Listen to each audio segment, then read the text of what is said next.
As a big fan of Pillars of Eternity, I was really excited for Avowed, despite the fact that I couldn't really figure out what it was going to be prior to release. It looked like a big first-person RPG, had some Arx Fatalis vibes, and was apparently set in the world of Eora, expanding the Pillars universe.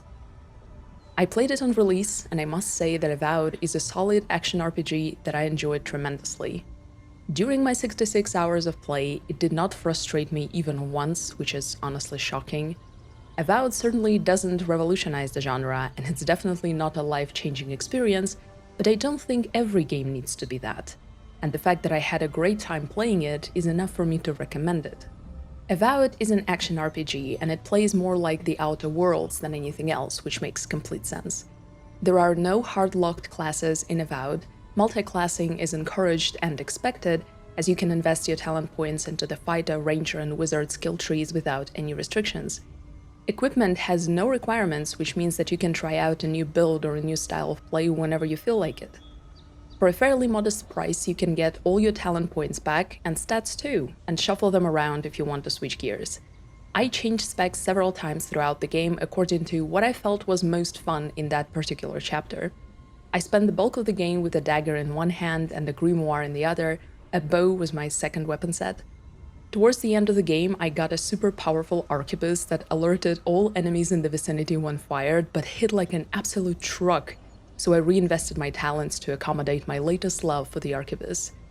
Avowed is extremely flexible in this regard and very forgiving. You don't have to stick to whatever build you chose at the start of the game for the next 50 hours. You can try everything the game has to offer throughout your adventure and then decide what fits your style best.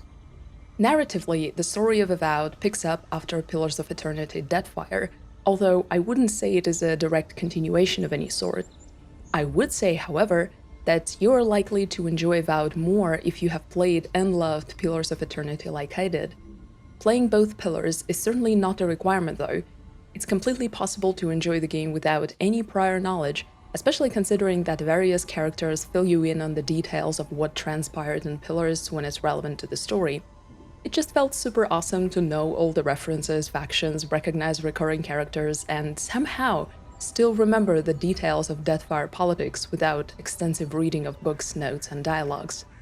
When it comes to the narrative focus of Avowed, I think it makes sense to remember what both Pillars of Eternity zoomed in on when it came to their respective stories. No spoilers if you haven't played them yet. Pillars of Eternity is a very personal story about you, the protagonist, suddenly awakening to the power of a Watcher, a person who can see into the souls of men and access memories of their previous lives. For the bulk of the game, you're learning the lore of the world, of gods and souls and reincarnation, while also trying to understand how to live with this gift.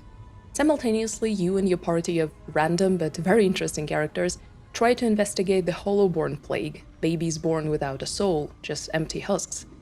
The first Pillars touches on politics and various factions within the world, sure, but the scale remains pretty small throughout the whole adventure, as the plague is localized in Deerwood, a region in Eastern Reach. Pillars of Eternity Deadfire, which is a direct sequel, picks up 5 years after the event of the first game. And since you're playing the very same character, you can even import the save files to carry over all your story-relevant choices and relationships. Deadfire also starts as a somewhat personal story. You pursue a certain someone who destroyed your home to ask them why. However, as soon as you track them to the Deathfire archipelago, you're immediately thrown into the most insane whirlwind of politics I've ever seen in a CRPG. It is intense, and it certainly takes some time to just get your bearings amongst the 4 factions fighting over the Deathfire and figure out how to forge alliances that best align with your personal goals. Another big part of the Deathfire story is the religion of Eora, gods, where they come from, what goals they pursue, and how the soul reincarnation system, the Wheel, came to be. Avowed, as I see it, takes a more balanced approach. It is a personal story against a political backdrop. You play as an envoy of the Adiran Empire sent to the Living Lands, a mysterious island far away, to establish a Adiran presence there and eventually pave way for your emperor to take over the land. You're also a godlike. Godlikes are well established in the Pillars universe and denote a representative of any race whose soul upon birth was touched by one of the gods. The godlike take on the god's features and usually possess some sort of power associated with them. You are a unique godlike, because no god claimed you as their own. You grow up lost and confused, and no one's godlike, but rise up the ranks of the Empire until the Emperor sends you to tame the living lands. Upon arrival, you learn that the island is plagued by something called the Dream Scourge, a mysterious disease that makes people sprout mushrooms from their bodies, talk weird, and eventually get consumed. So, the tasks at hand are not only to bring your Emperor's will to the skeptical people living independently in the living lands, but also figure out the source of the plague, because what good are adherent authorities if they might turn into mushrooms? Oh, and also try to figure out who you are, if the possibility presents itself. I play games, and especially RPGs, for stories, and whatever Avowed might have lacked in gameplay, it made up for me in the main story. I loved learning about the living lands, seeing people trying to forge their own fates in the wilderness that no one yet claimed. Inevitably, I was faced with the question of whether or not I even want to fulfill my duty and see the living lands become a part of my empire, and whether or not it will benefit the local communities in any way. Avowed also played a trump card that I can never resist. There is a whole storyline about the indigenous people of the living lands who lived there hundreds of years ago and one day just disappeared without a trace. The modern settlers call them the Godless, because the archaeologists and historians who spent decades researching the ruins and items left behind by this civilization never encountered any evidence of them worshipping any kind of deity, which is unthinkable in the world of Eora, where gods are revered and also very real. This is probably my favorite type of story, and I was really excited to see it unfold and find out more about these ancient people. The story certainly takes time to unravel, and it morphs throughout your adventure and becomes more complex, as you try and form your opinion on the situation that gains more and more context.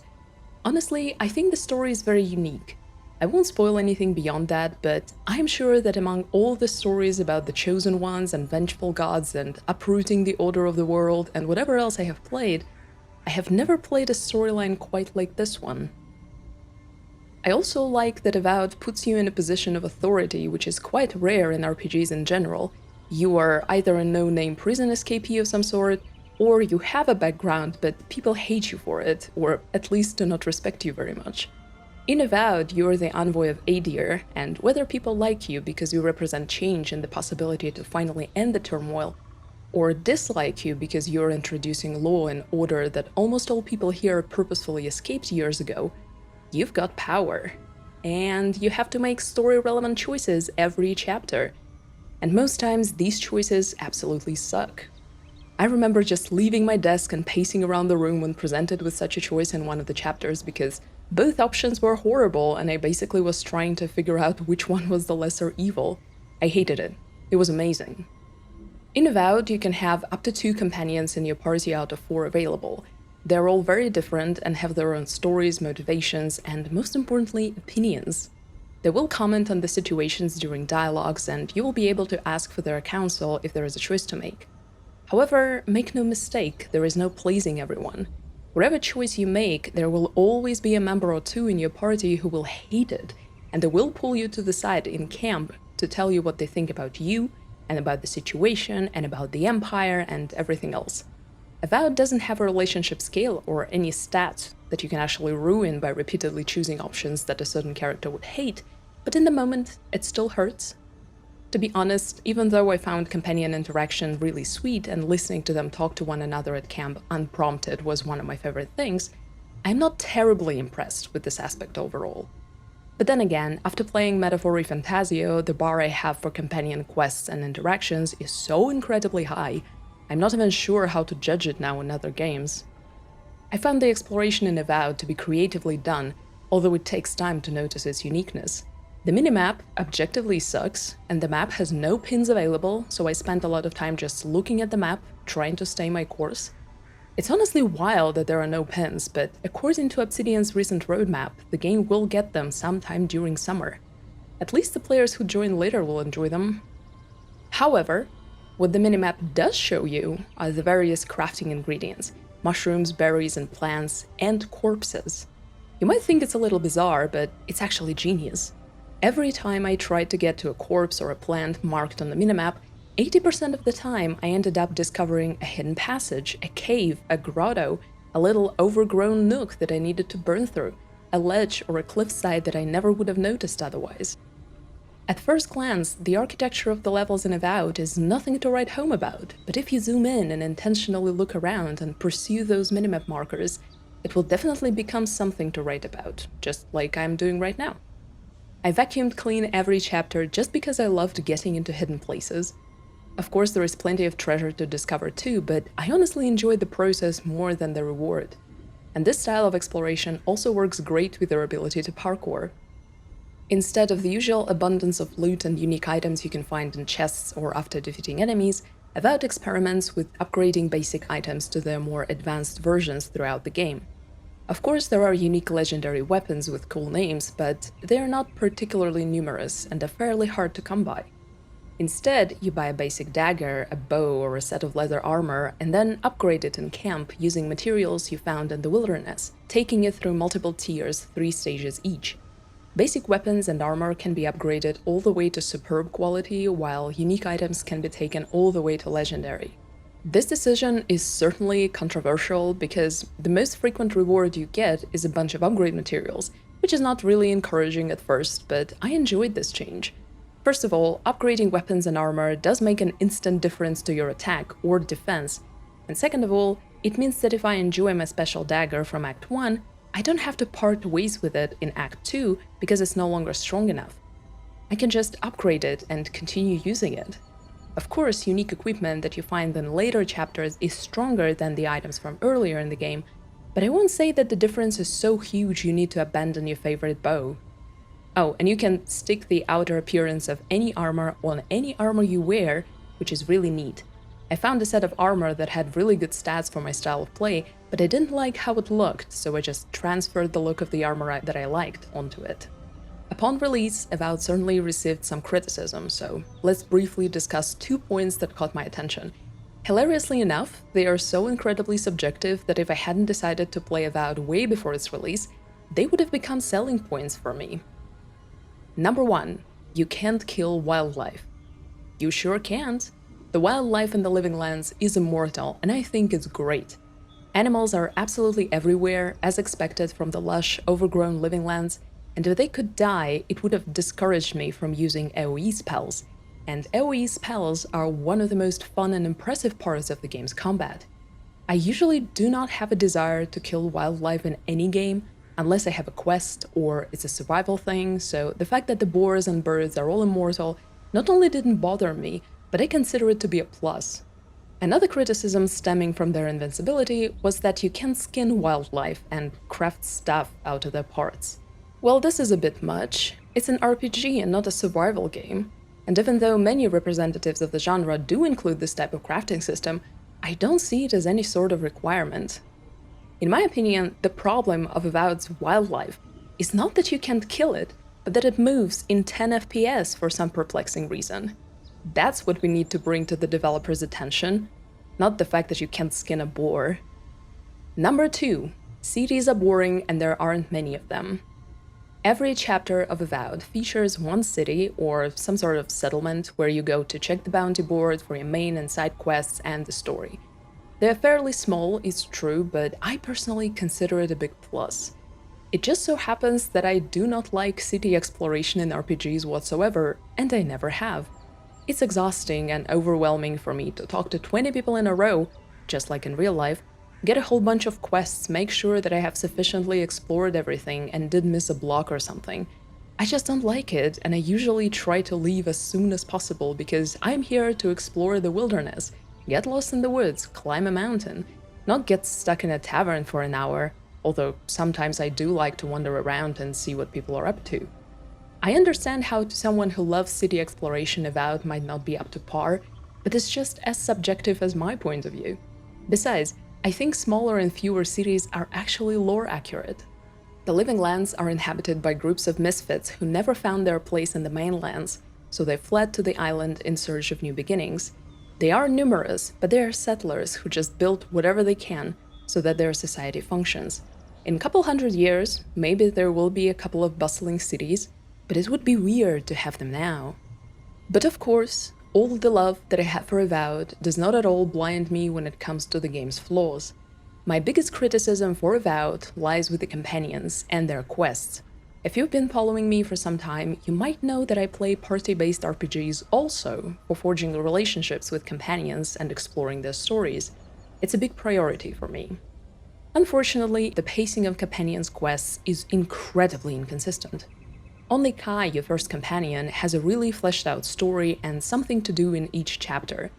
Others just tell you what worries them or what their problem is, and it doesn't really lead to any quest or any action you can take. Then, a few main quests down the line, they might drop some more info or finally a quest, but it's all rather unpredictable and confusing. As I mentioned, Kai has a solid personal quest that unravels throughout multiple chapters. Marius, the second companion, appeared to have no quest of any kind until the very last chapter, and then it was thrown into one of the most psychologically intense sequences I've ever played through. Giada's quest is closely related to the main quest, so there is nothing really to pursue separately. Yatsli shares her worries with you as soon as you get her as a companion, but it doesn't really lead to anything, and you're left wondering if it's at all possible to solve her situation until the very last moments of the game. I quite enjoyed the companions as characters. They are well placed into the story of the Living Lands, have detailed backgrounds, a lot of interactions with you and with each other, loads of opinions about everything, and when you do get to their personal quests, they're usually well written and pretty intense. My problem, I guess, was that they happen too suddenly with little to no introduction if we don't count the initial statement that the companions make. I'd much prefer if I had something small to do with each of the stories throughout our adventure, so that the grand resolution wouldn't feel so sudden and overwhelming. I hope I'm getting my point across. Otherwise, I think Avowed is great. It looks beautiful, all the mushrooms light up at night, the living lands are lush and overgrown, and it does feel like you're exploring a wild, untamed land that fights the people that want to make it their home. It might not be the action RPG to change the landscape of the genre, but I found it extremely entertaining and also very smooth to play. I think it is a very kind and welcoming game for the newcomers, so if you've never played an action RPG and want to try one, Avowed would be a great choice. If you're an experienced player, however, you might want to raise the difficulty up a notch because I played on normal and only ever died of full damage. Let me know if you've played Avowed and what you think about it, and what your favorite action RPG is. Thank you very much for your time, and I'll see you in the next one. Take care.